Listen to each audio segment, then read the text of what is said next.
thinking about the remix quality of putting things together, it's great thinking about sort of how the costumes and the set are sort of these remixes. And the script itself, the libretto, and the music are both taking the opera as originally conceived and then reinserting Shakespeare back into it. So it's in some ways a very new work, even though it's using a lot of these old works as the foundation to build it, right? And so it's interesting how the design kind of mirrors how the text for the piece was created. Yeah.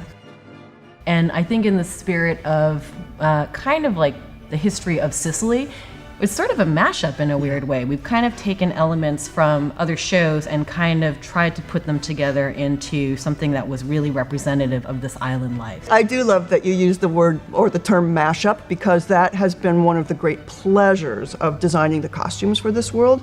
I am really interested in creating a world that is a modern look back at an earlier era. And it was sort of a quick conversation with John where he said, oh, I'm seeing sun-drenched Italy. I'm seeing, bare shoulders and suntans. And he was interested in a silhouette that had a romance to it, that, as I researched, was really pre-turn of the century, or at least pre-World War I.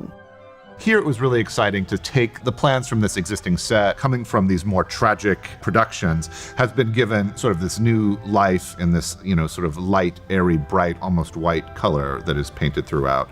So it's kind of shifted in that way into the Mediterranean, away from gloomy Scotland. In addition to that, we sort of added a sky drop that came from Amelia that sort of sends it into, again, this wide open space as opposed to sort of a dark confined space. Here I feel like we are really trying to create a full environment between the set and that sky drop. So I think it's going to have a very different context. It will really fill that space in a really wonderful, delightful way. The set is really dynamic because of all the levels, and I think the new color choices are really going to make it feel much more present in a character kind of way, I think. So, if you go and you look at photos of all of these Mediterranean island villages, just the color of that sunlight on those white stucco walls is amazing. So, and the range that you can see there is just, it's beautiful. So I'm hopeful that we can have that big sense of that color shifting around too.